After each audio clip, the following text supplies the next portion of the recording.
지난주에요. 큰 뉴스가 하나 있었죠. 엘리자베스 2세 영국 여왕이 돌아가셨습니다. 알바니치 호주 총리는 여왕을 기리며 이렇게 말했습니다. 여왕은 우리 국민들이 줄곧 의지해온 현명하신 분이었습니다. 여왕의 재위 기간 16명의 총리가 여왕과 상의를 했고 또 16명의 총독이 여왕의 이름으로 우리를 섬겼습니다. 70년 긴 세월 동안 세상은 빠르게 변했지만 여왕은 언제나 변함없이 우리를 안심시키셨습니다. 자, 그리고 또 피터 더튼 자유당 당수는 엘리자베스 2세 여왕보다 더 위험 있는 군주나 충실한 지도자는 없을 거라고 말했습니다. 자, 이렇게요. 여왕은 사람들의 많은 존경과 사랑을 받은 왕이었습니다. 자, 이제 사람들의 시선은 왕위를 이어받은 찰스 왕에게 쏠릴 겁니다. 자, 과연 찰스 왕도 어머니 엘리자베스 2세와 같이 사람들의 많은 존경과 사랑을 받게 될까요? 이건요 좀 두고 볼 일입니다.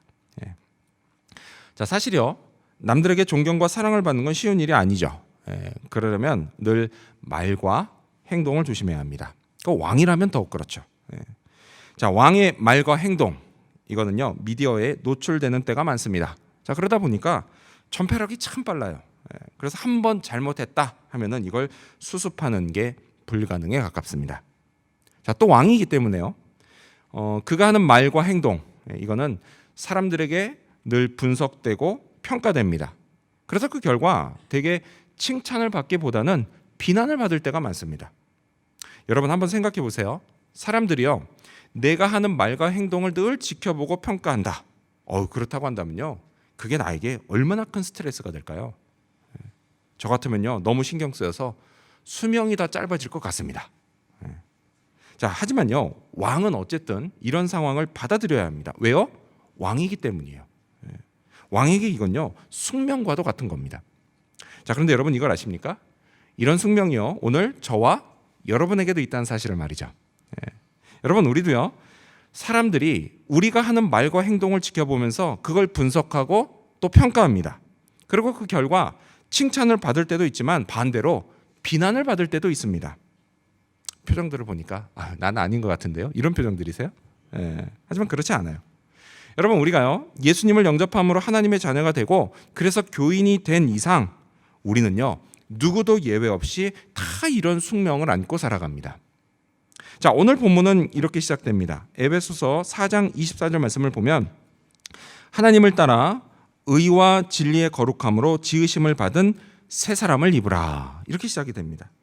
자, 여러분 이 말씀처럼요 우리는 그리스도 안에서 새 사람이 됐습니다. 하나님의 자녀가 됐고 예수님이 머리이신 교회의 각 지체 형제 자매들이 됐습니다. 자, 그러면 이제부터는 옛사람이 아닌 새 사람으로 살아야 합니다. 그리고 그런 우리를 사람들이 보고 또 평가합니다. 물론요 그 평가에 너무 얽매일 필요는 없습니다. 왜요? 여러분 세상이요 우리를 늘 하나님의 관점으로 평가하는 건 아니기 때문이에요. 너무 얽매일 필요는 없어요. 하지만 여러분 하나님도 평가하신다면 그땐 얘기가 다릅니다. 여러분 우리는요 하나님께 좋은 평가를 받아야 합니다. 이를 위해 하나님이 기대하시는 새로운 삶을 살아야 합니다. 자, 그러면요 우리 각 사람이 또 우리 각 교회가 우리 모든 교회가 하나님의 은혜가 넘치고 축복이 가득하게 될 것입니다. 자, 그렇다면요 오늘은 새 사람의 삶을 알아보고자 합니다. 자, 우리가 버려야 할 옛사람의 모습은 무엇일까요? 반대로요 우리가 따라야 할 새 사람의 모습은 과연 무엇일까요? 이를 위해서요 특히 우리는 무엇을 조심해야 할까요? 자, 이것들을 살펴보면서 오늘 우리가 얻어야 할 교훈을 알아보고자 합니다. 자, 먼저 첫 번째로 새 사람인 우리는 말을 조심해야 합니다. 말을 조심해야 합니다.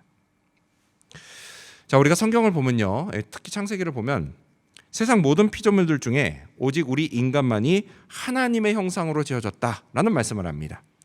자, 그래서 인간은요 동물과 확연히 구분되는 특징들이 있어요. 근데 그 특징들 중에 하나가 뭐냐? 그게 바로 말하는 능력입니다. 동물들 말하나요? 그렇지 않죠. 동물들은 단지 소리를 낼 뿐입니다. 하지만 인간은 말을 합니다. 말을 해요. 자, 이렇게 말은 하나님이 우리 인간에게 주신 멋진 선물입니다. 그럼 멋지게 사용해야 되지 않을까요? 더욱이요, 하나님의 은혜로 새 사람이 된 우리는 이 선물을 더욱 멋지게 사용해야 합니다. 그래서 말을 조심해야 합니다. 자, 이를 위해 오늘 본문은 우리에게 몇 가지 말씀을 하는데요. 우리가 함께 살펴볼까요? 여러분 가져오신 성경을 보시면서 에베소서 4장 25절 말씀을 읽겠습니다. 읽습니다. 시작. 그런즉 거짓을 버리고 각각 그 이웃과 더불어 참된 것을 말하라. 이는 우리가 서로 지체가 됨이라. 아멘. 자, 먼저 성경은 거짓을 버리라고 말씀합니다. 여러분, 이건요, 거짓말하지 말아라라는 뜻이에요. 자, 이렇게 거짓말하지 않는 것, 말을 조심하는 것, 여러분 그게요, 소극적인 말을 조심하는 소극적인 방법입니다. 자, 그리고 곧이어 성경은 뭐라고 하죠?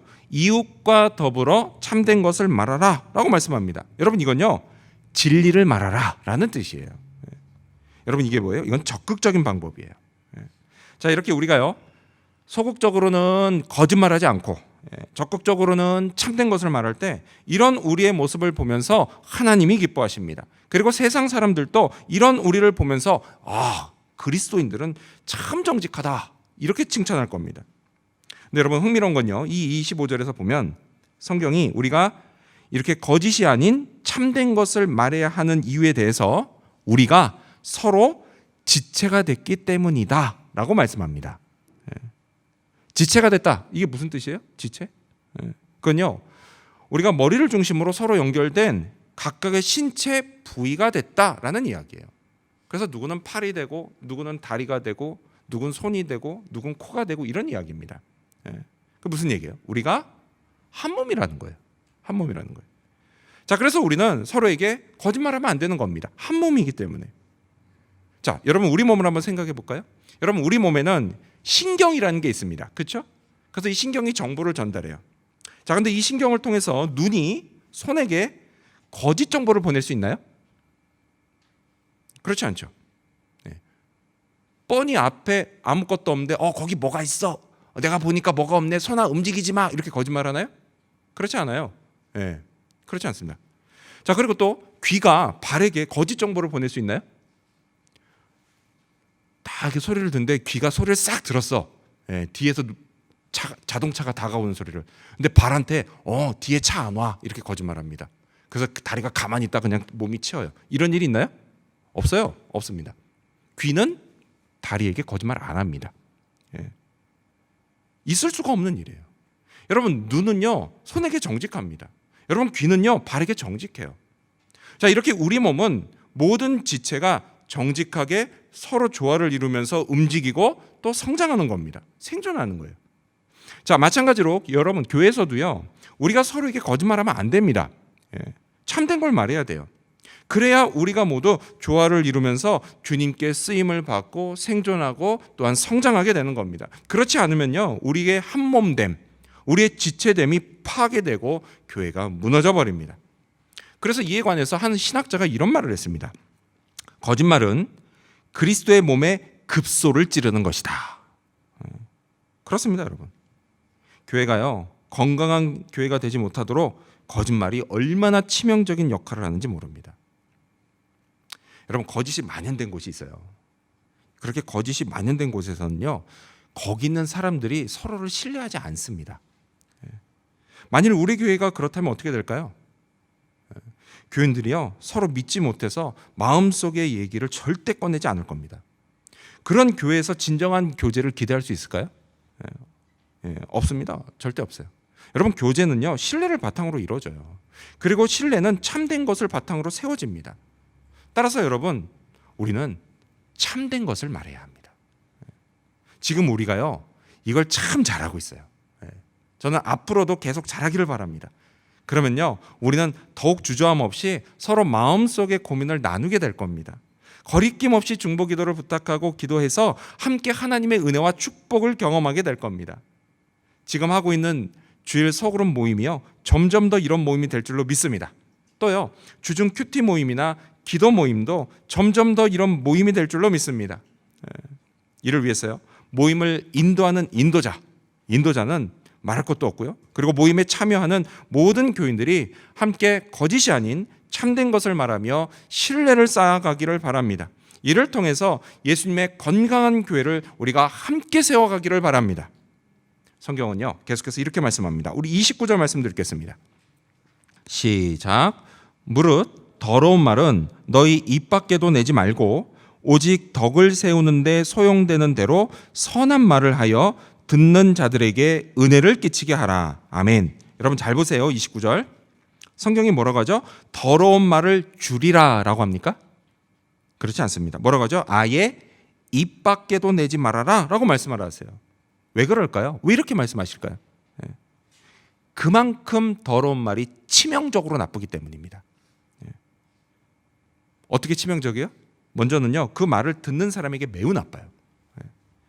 내 입에서 나간 더러운 말 때문에 누군가가 상처를 받습니다. 반대로요 내가 상처를 받는 경우도 있어요. 부모가 한 더러운 말 때문에요 자식이 상처를 받습니다. 친구한테 한 더러운 말 때문에 친구가 상처를 받고요 애인 사이에도 상처를 받습니다. 일터에서도 그렇죠. 종업원들 사이에 오가고요 또 사장과 종업원 사이에 오간 더러운 말 때문에 회복하기 힘든 상처를 받습니다. 근데 이런 일은요 때로 교회에서도 벌어져요. 근데 여러분도 아시다시피요 한 번 내뱉은 말은 다시 주워 담을 수가 없습니다. 근데 어떤 사람은 뭐 나는 뒤끝이 없어 이렇게 말하시는 분들이 있어요. 예, 물론 뒤끝 없겠죠. 예, 그건 그렇게 말하는 사람한테는 뒤끝이 없는 거죠. 그 말을 듣고 그 말 때문에 상처받은 사람은 뒤끝이 아주 오래 갑니다. 오래 가요. 예. 그러다 보면 이 안에서요 이게 점점 미움이 되고 원한이 돼요. 그러다 나중에는요 훨씬 더 큰 비극을 낳습니다. 이런 일이요 교회에서도 얼마든지 벌어질 수 있어요. 우리가 말 조심하지 않으면요. 따라서 성경은 사람들에게요 특히 예수님을 믿어서 새 사람이 되고 또 교인이 된 우리에게는 특히 더러운 말을 입 밖에도 내지 말아라 라고 명령합니다. 자, 이에 관해서 구약 잠언에 이런 말씀이 있습니다. 잠언 12장 18절 말씀을 보면 칼로 찌름같이 함부로 말하는 자가 있거니와 지혜로운 자의 혀는 양약과 좋은 약과 같으니라. 아멘. 그렇습니다, 여러분. 저와 여러분은요 더러운 말을 막 그냥 함부로 해서 마치 칼을 휘두르는 것 같은 그런 사람이 되지 않기를 바랍니다. 반대로 아픈 사람을 치유하고 회복시키는 좋은 약과 같은 그런 말을 하는 지혜로운 혀를 가진 자가 되기를 바랍니다. 이를 위해서요 기도하시기 바랍니다. 성령님께 내 입술을 컨트롤해달라고 기도하시기 바랍니다. 덕을 세우는 데 도움이 되는 착한 말을 하게 해달라고 기도하시고 듣는 사람에게 은혜를 끼치는 말을 하게 해달라고 기도하시기 바랍니다. 이와 함께요 거짓을 버리고 진리를 말하기를 위해서 애쓰시기 바랍니다. 그러면 성령이 도와주십니다. 은혜를 끼치는 지혜로운 말을 하는 사람으로 나를 변화시켜 가실 것입니다. 내 입술의 말을 통해서 우리의 모임이 활발해지고 교회가 더욱 건강해질 것입니다. 관계가 좋아지고 더욱 깊어질 것입니다. 이 사실을 믿으시기 바랍니다. 이러한 믿음으로 성령을 의지해 말을 조심하며 이를 통해 주시는 축복을 누리게 되는 저와 여러분이 되시기를 축원합니다. 두 번째로 새 사람인 우리는 분노를 조심해야 합니다.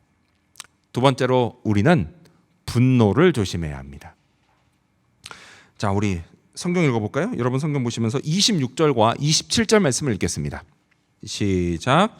분을 내어도 죄를 짓지 말며 해가 지도록 분을 품지 말고 마귀에게 틈을 주지 말라. 아멘.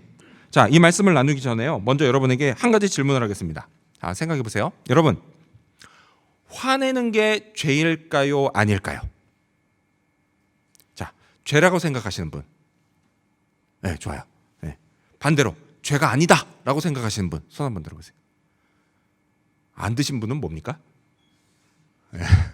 안 드신 분이 정답입니다.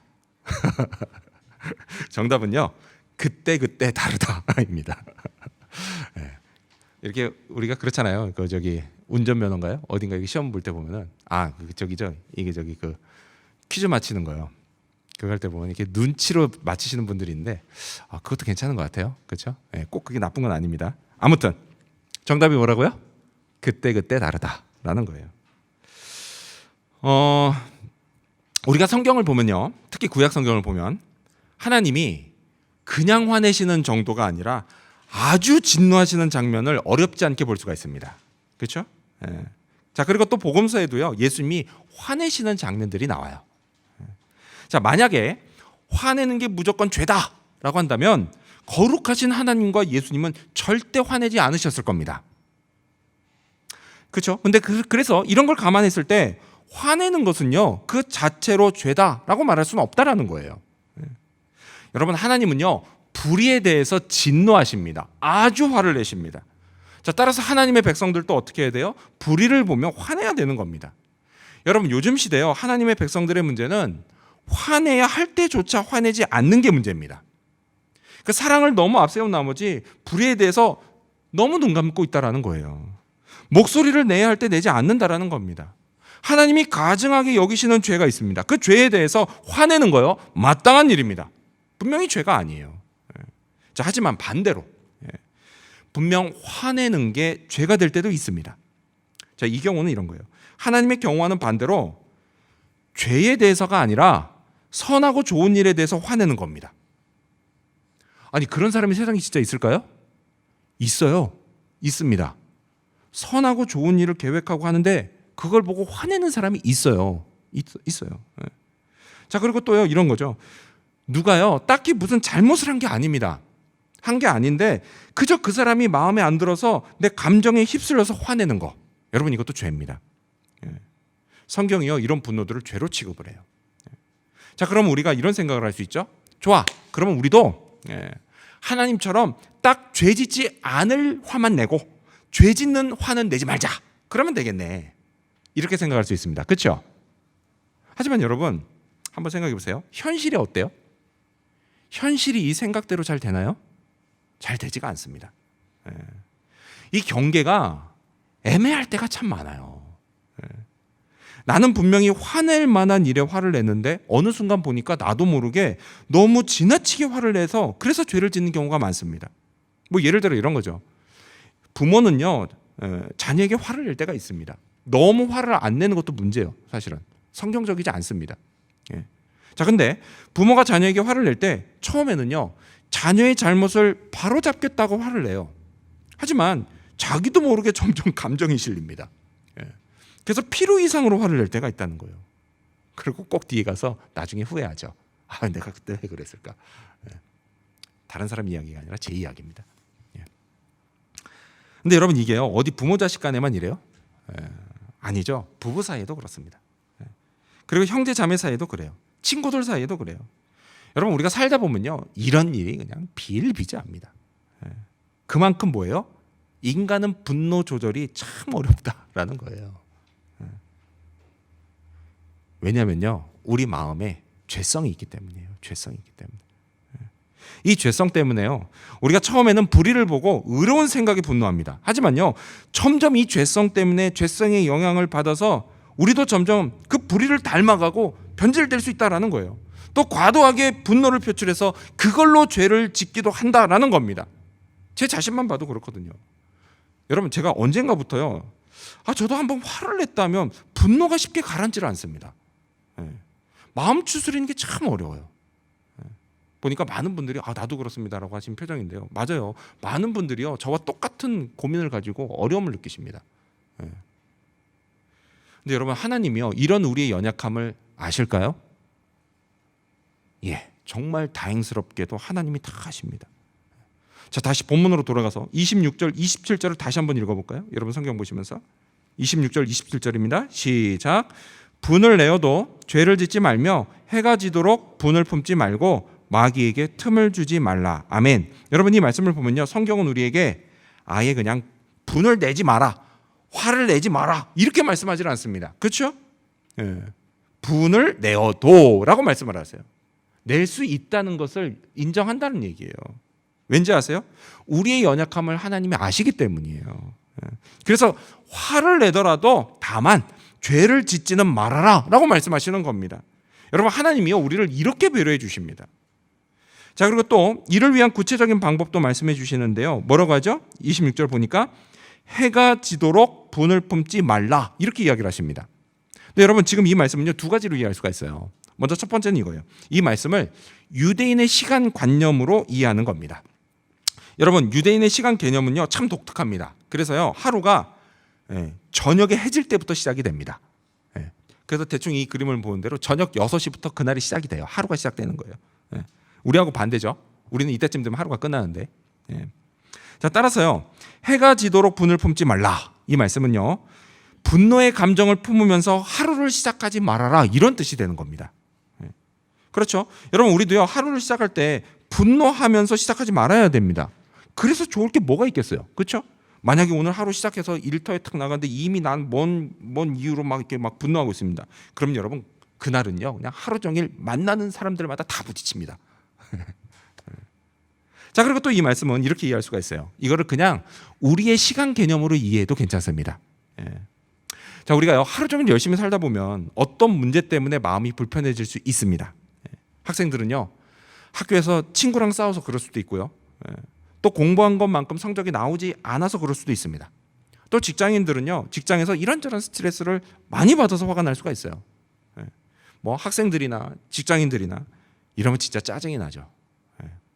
이때 생기는 분노, 이 분노의 감정을 밤늦도록 그대로 가지고 있지 말아라 라는 말씀인 거예요. 또 부부 사이도 그래요, 여러분. 세상에 싸우지 않고 사는 부부가 있을까요? 없습니다. 다 싸웁니다. 단지 조금 덜 싸우냐, 조금 더 싸우냐, 이 차이만 있을 뿐이에요. 다 싸우면서 살아요. 그러니까 여러분, 부부가 좀 싸웠다고요, 너무 쉽게 헤어지네 마네 이런 말은 하지 않기를 바랍니다. 자, 부부가 싸웠어요. 부부가 싸웠을 때 그때도 이 말씀 그대로요, 해가 지도록 분을 품지 말아야 합니다. 그래서 잠자리에 들기 전에 둘 다 분노의 감정을 해결해야 돼요. 그런 다음 같이 자야 합니다. 그게 행복한 부부의 비결이에요.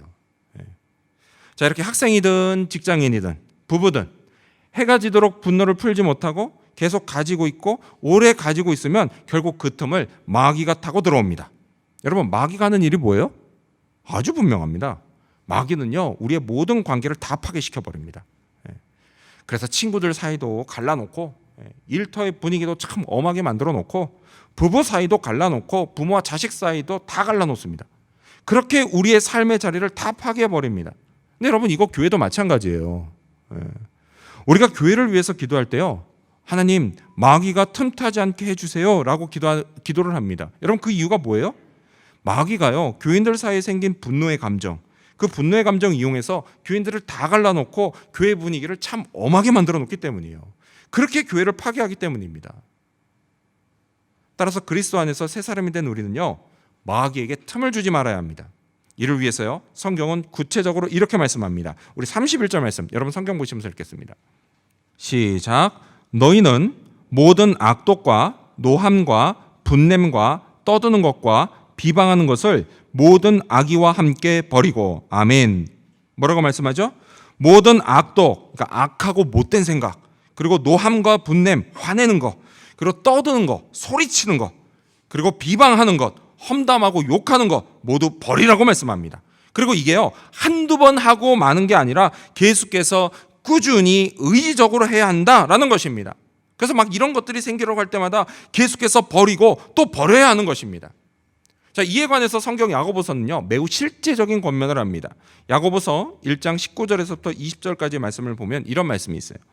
내 사랑하는 형제들아, 너희가 알지니 사람마다 듣기는 속히 하고 말하기는 더디하며 성내기도 더디하라. 사람이 성내는 것이 하나님의 의를 이루지 못함이라. 아멘.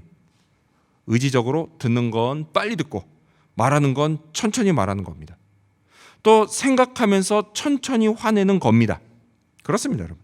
우리도요, 일단 잘 듣기를 바랍니다. 좀 더 듣고 천천히 말하기를 바랍니다. 좀 더 생각하고 천천히 화내기를 바랍니다. 그러면 잘못 화내는 일이 그만큼 줄어들 겁니다. 동시에 하나님의 의를 이루는 일이 그만큼 많아질 것입니다. 이를 통해서 우리가 하나님께 영광을 올려드리기를 바랍니다. 하나님이 기대하시는 새 사람의 삶을 살아가고 그런 교회를 만들어가기를 바랍니다. 여러분, 우리는 할 수 있습니다. 하나님이 기뻐하시기 때문입니다. 그럼 도와주십니다. 여러분, 이 사실을 믿으시기 바랍니다. 이러한 믿음으로 지금까지 잘해온 것처럼 앞으로도 계속 분노를 조심하는 저와 여러분이 되시기를 축원합니다. 마지막 세 번째로, 마지막 세 번째로 새 사람인 우리는 성령으로 살아야 합니다. 마지막 세 번째로 새 사람인 우리는 성령으로 살아야 합니다. 자, 우리 30절 말씀 여러분 성경 보시면서 읽겠습니다. 시작. 하나님의 성령을 근심하게 하지 말라. 그 안에서 너희가 구원의 날까지 인치심을 받았느니라. 아멘. 자, 우리가요 말과 분노를 조심하지 않으면 성령이 근심하십니다. 그러니까 성령이 왜 근심하실까요? 그건요 새 사람인 우리를 하나가 되게 하시는 분이 성령이시기 때문입니다. 자, 우리가 묵상했던 말씀 중에 에베소서 2장 18절 말씀에 이런 말씀이 있어요. 이는 그로 말미암아 우리 둘이 한 성령 안에서 아버지께 나아감을 얻게 하려 하심이라. 아멘. 그렇습니다, 여러분. 여러분, 애초에요 우리는 서로 모르는 사람들이었어요. 그랬던 우리가 예수님을 구원자와 주인으로 믿게 하시고, 그리고 이제는 하나님 아버지께 함께 나아가게 하시는 분이 바로 성령입니다.